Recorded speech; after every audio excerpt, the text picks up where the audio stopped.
적반하장이라고 하는 말을 잘 알고 계실 겁니다. 무슨 말인가 하면 잘못한 사람이 도리어 잘한 사람을 나무랄 때, 어처구니 없을 때 하는 얘기가 적반하장이다. 그렇게 얘기를 합니다. 이게 조선 인조 때 학자이자 시평가인 홍만종이라고 하는 분이 쓴 그 문학 평론지 순호지에 보면 그 적반하장에 대해서 이렇게 풀이가 나옵니다. 적반하장은 도리를 어긴 사람이 오히려 스스로 성내면서 업신여기는 것을 비유한 말이다. 그렇게 풀이가 되어 있습니다. 적반하장도 유분수지 어디서 큰 소리야? 여러분 해보셨죠? 한 번씩은 다 해보셨을 겁니다. 살다 보면 그런 일이 있을 수밖에 없습니다. 이 적반하장이라고 하는 표현이 쓰여지는 상황은 기준이 분명합니다. 뭐가 틀렸고 뭐가 맞는지 기준이 분명할 때에 적반하장이라고 하는 말이 적용이 됩니다. 성경에서는 이 하나님의 백성이라고 자처하는 이스라엘을 하나님께서 바라보시는 그 하나님 아버지의 심정이 그들을 바라보시면서 어찌 이 적반하장을 하냐 하는 그 답답한 마음을 오늘 하나님께서 우리가 읽었던 본문에서 쓰고 있습니다. 여러분, 이스라엘은 바벨론을 포함한 많은 북쪽의 제국들에 의해서 계속해서 오랜 세월 짓밟히는 삶을 살았습니다. 왜 짓밟혔는가 하면 그들의 죄악 때문에 하나님을 거역하고 하나님 말씀을 듣기를 거역하고 살았던 그들의 죄악 때문에 끊임없이 짓밟히며 살았습니다. 그리고 마지막에는 나라가 다 망했습니다. 그런데 이스라엘은 하나님께 이렇게 얘기합니다. 하나님 언제 우리 도와주시냐? 하나님 언제 우리 돌보셨냐? 우리 힘들 때 하나님 어디 계셨냐고 하나님께 그렇게 묻는 겁니다.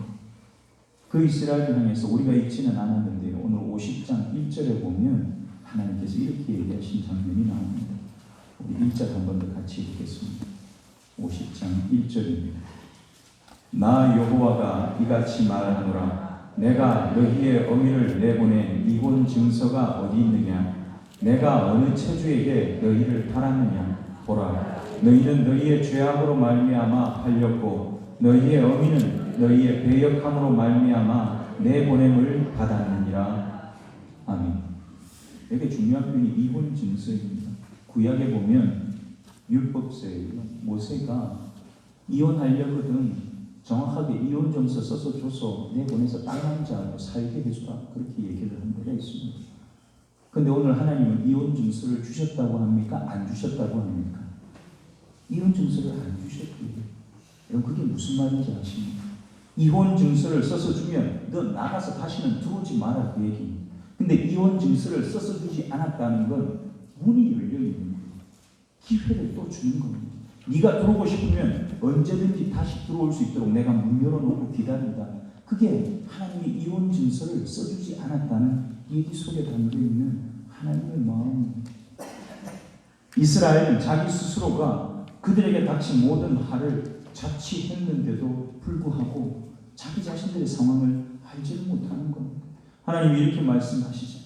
너희의 죄악으로 말미암아 너희가 팔렸다. 내가 판 것이 아니라 네 죄악 때문에 네가 팔렸다. 너희 엄마는 내가 내보낸 게 아니라 너희의 배역함 때문에 내보냄을 당한 것이다. 그렇게 얘기를 하십니다.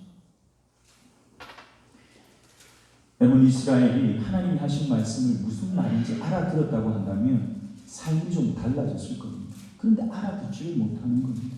그 알아듣지 못하는 삶의 모습이 어떻게 드러나는가 하면 하나님께서 보내신 자를 어떻게 대하는가 하는 걸 보면 알 수 있습니다. 오늘 본문 4절에 이렇게 쓰고 있습니다. 같이 더 읽겠습니다.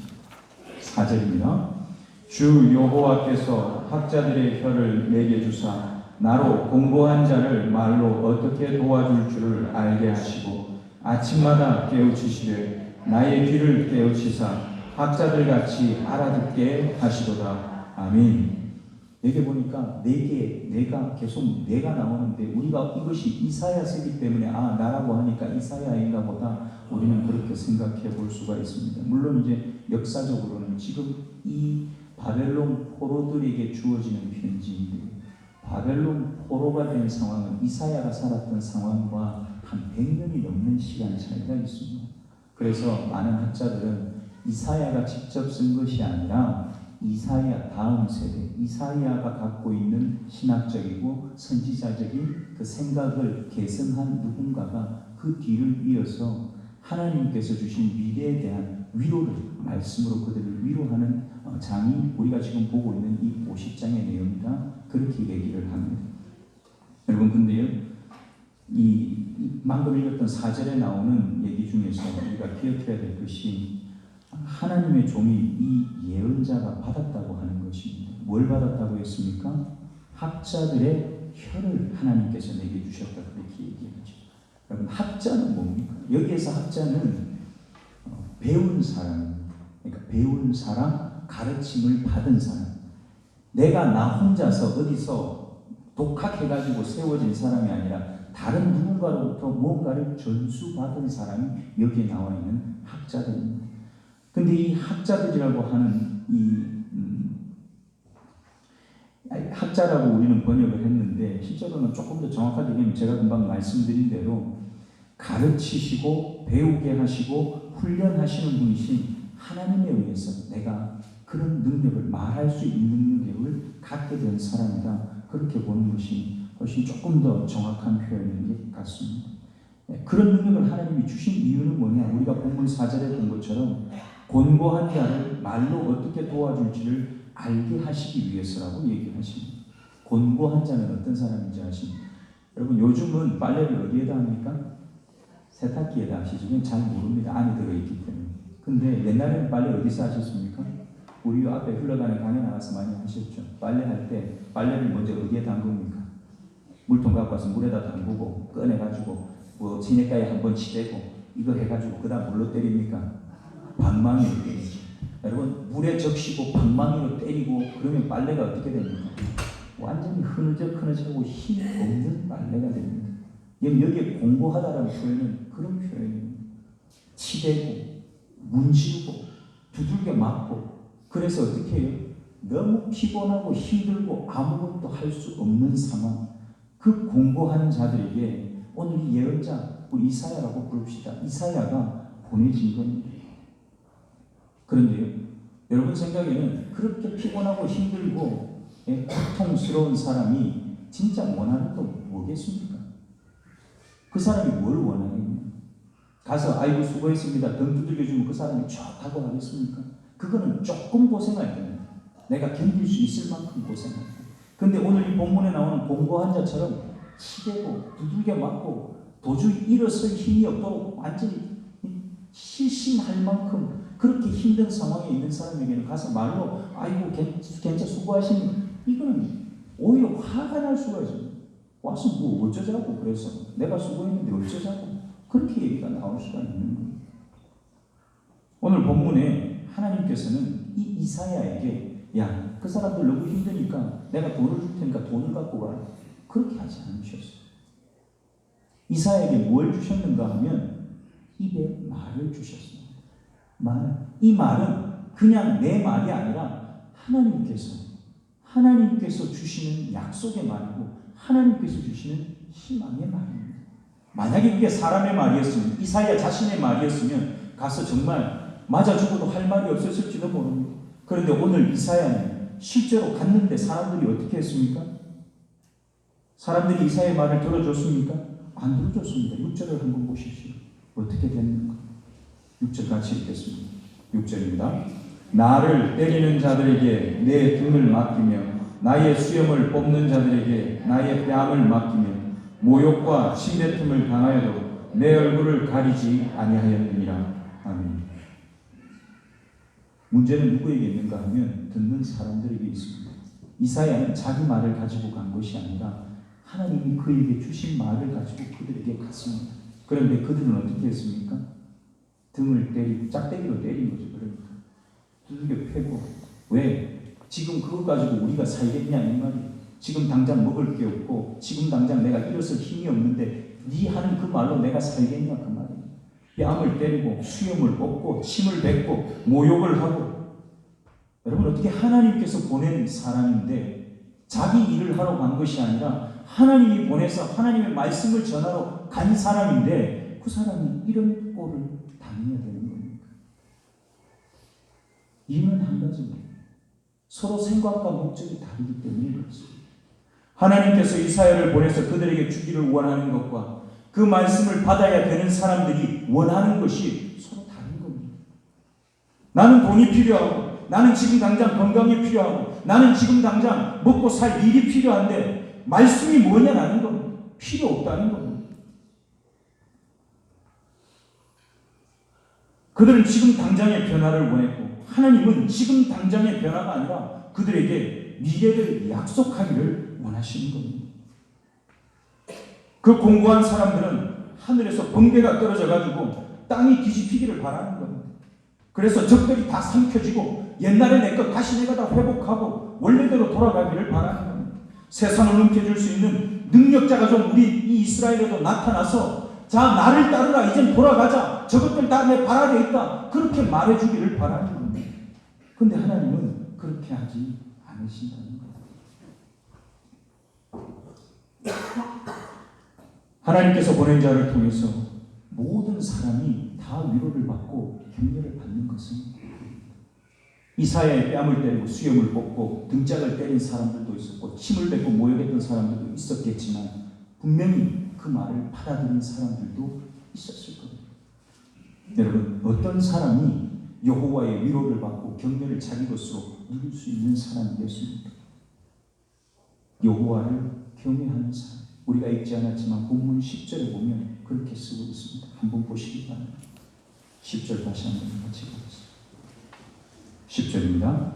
너희 중에 여호와를 경외하며 그의 종의 목소리를 청종하는 자가 누구냐? 흑암 중에 행하여 빛이 없는 자라도 여호와의 이름을 의뢰하며 자기 하나님께 의지할지어다. 아멘. 여러분, 하나님께서 말씀을 전하신 자들에게 보내신 그 보낸 자에게 정말 중요한 것이 있습니다. 그건 말하는 입이겠습니까? 듣는 귀이겠습니까? 우리가 읽었던 본문 5절, 4절, 5절 그 두 절에 보면 말하는 것과 듣는 것에 대한 얘기가 같이 나옵니다. 그런데 하나님께서 내게 학자의 혀를 주셨다는 한 줄로 끝이 납니다. 그런데 바로 그 다음에 보면 하나님께서 내게 아침마다 깨우치게 하시는데 내 귀를 깨우치십니다. 학자처럼 알아듣도록 내 귀를 깨우치십니다. 그리고 6절에 보면 여호와께서 나의 귀를 여셨으므로 내가 거역하지도 않고 뒤로 물러가지도 않는다. 그렇게 쓴 장면이 나옵니다. 하나님이 강조하시는 건 우리가 말하는 입이 아니라 내가 말하는 말의 기술이 아니라 듣는 귀를 우리에게 요구하십니다. 그래서 잠언에서도 잘 듣는 게 지혜라고 합니다. 듣는 마음이 지혜다. 그래서 솔로몬은 뭘 구했습니까? 하나님, 내가 듣는 마음이 있도록 내게 지혜를 주십시오. 솔로몬이 그렇게 구한 거였습니다. 여러분, 하나님께서는 듣는 귀를 깨우치시는데 아침마다 선지자의 귀를 깨우치시게 하십니다. 여러분, 실제로 벙어리는요, 어디서부터 문제가 있는지 아십니까? 말을 못할 때 물론 이 혀에 문제가 있을 수 있습니다만 듣지 못하는 사람은 말을 못한다는 것. 다른 사람의 말을 듣지 못하는 것도 문제이지만 실제로 내 소리가 내 귀에 안 들립니다. 그래서 말을 못하는 겁니다. 그래서 귀머거리는 벙어리가 될 수밖에 없습니다. 하나님께서 무엇을 말씀하시고 가르치시며 훈련하는지 알아듣고 알아차리는 사람이 자신의 사명도 감당할 수가 있는 겁니다. 듣는 귀가 저와 여러분에게 있기를 축복합니다. 듣는 대로 깨달아지시기를 축복합니다. 듣고 깨달으면요 어떻게 되느냐? 5절을 한번 같이 읽겠습니다. 5절입니다. 주 여호와께서 나의 귀를 여셨으므로 내가 거역하지도 아니하며 뒤로 물러가지도 아니하며. 아멘. 여러분, 거역하지 않고 물러가지 않는다. 이게 우리가 이 앞에서 보았던 것처럼 왜 내가 거역하지도 않고 물러가지도 않는가? 들었기 때문에. 하나님이 나한테 뭘 요구하시는지 나는 분명히 들었고 그걸 내가 깨달았기 때문에 그 자리에서 뒤로 물러설 수가 없는 겁니다. 하나님이 요청하신 자리가 너는 지금 그 앞에 그 선을 지키고 있어야 된다. 내게 명령하셨는데 내 마음대로 뒤로 물러올 수가 없는 겁니다. 그래서 그 자리에 뺨을 맞고 그 자리에서 수염이 뽑히고 그 자리에서 침뱉음을 당하고 그 자리에서 모욕을 당해도 그걸 내가 기꺼이 감당할 수가 있는 겁니다. 오늘 이 이사야는요 그걸 수치라고 생각하지 않습니다. 그걸 부끄럽다고 생각하지 않습니다. 그래서 6절에서 이렇게 얘기를 한가 하면 7절에서 이렇게 얘기를 했습니다. 같이 한번 보겠습니다. 7절입니다. 주 여호와께서 나를 도우심으로 내가 부끄러워하지 아니하고 내 얼굴을 부싯돌같이 굳게 하였으므로 내가 수치를 당하지 아니할 줄 아노라. 아멘. 아노라 했지만 이미 수치를 당했습니까? 안 당했습니까? 제가 보기에는 이미 당했습니다. 옆 사람들이 이미 다 봤어요. 뺨 맞고 짝대기로 두들겨 맞고 요거도 먹고 그렇게 쫓겨나가는 걸 사람들이 다 봤다고요. 근데 이사야는 그걸 수치로 여기지 않는다 그 말이에요. 왜요? 진짜 부끄러운 게 뭔지 알기 때문에 그렇습니다.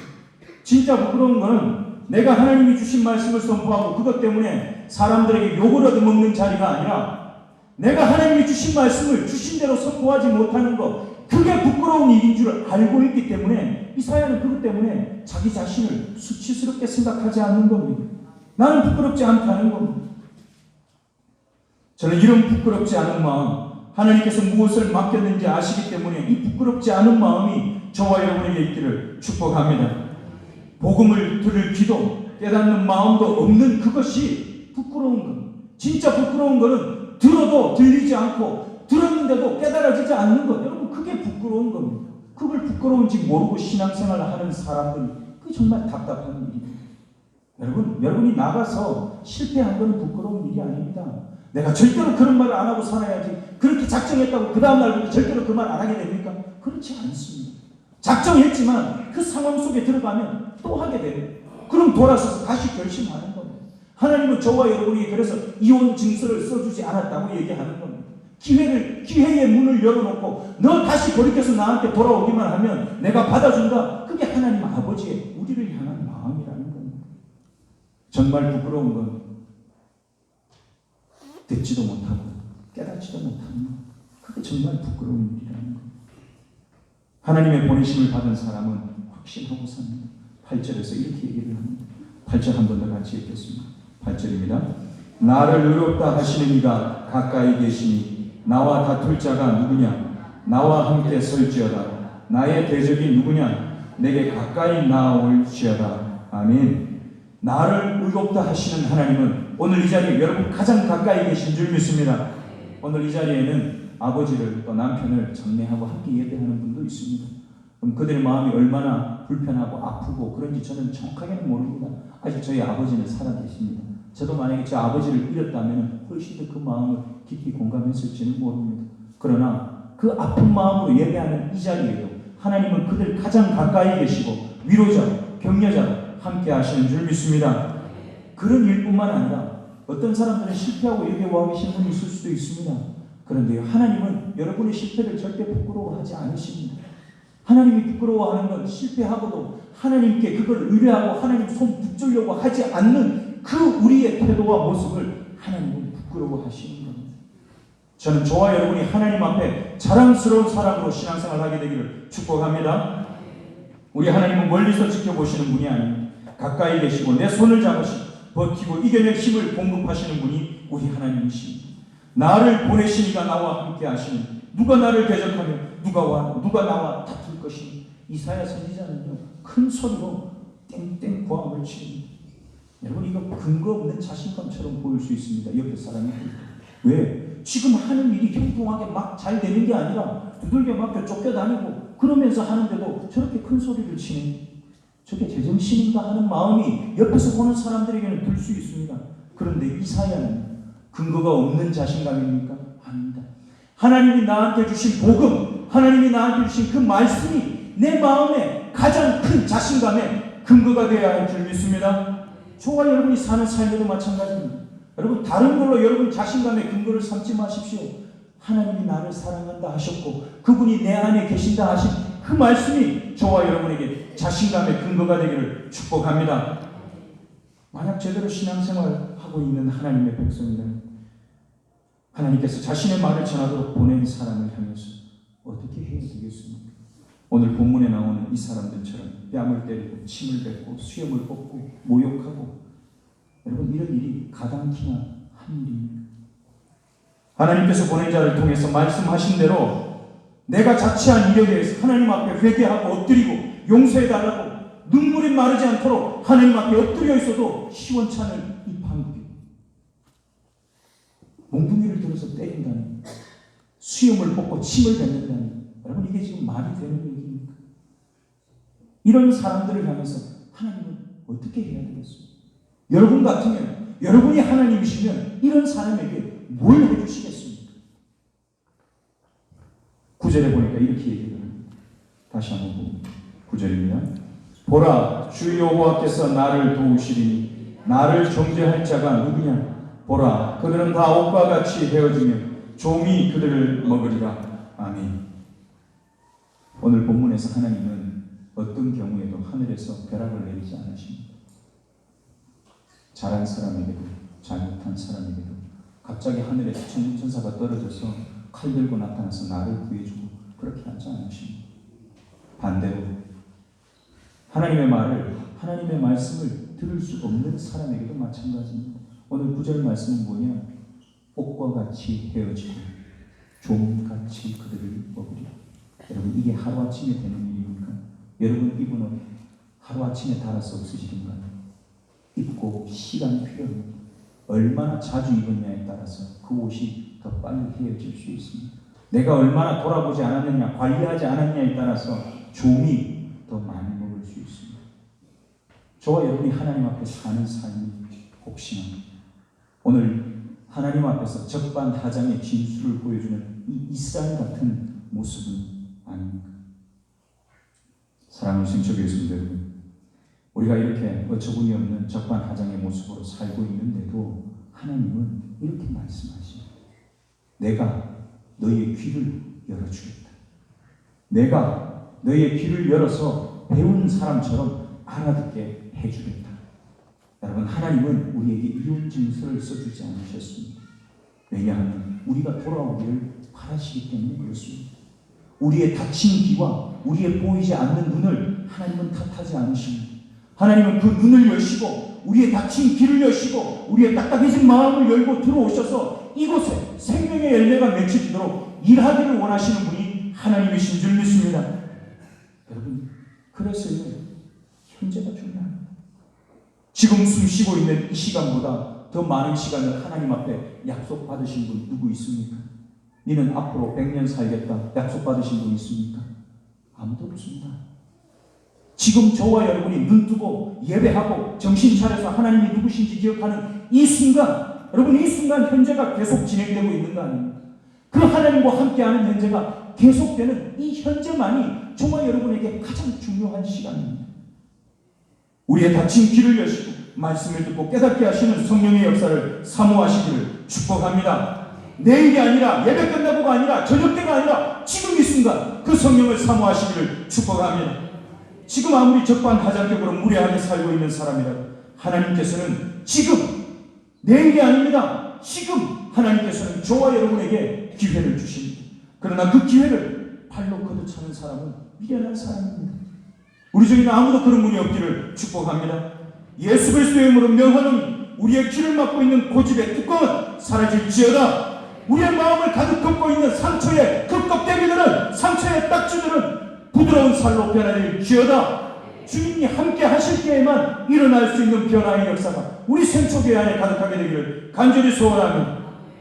지난주 목요일까지 매일 밤 3시간씩 오히려 그 이상씩 기도와 말씀과 찬양으로 정말 미친 듯이 뜨거운 밤을 보냈습니다.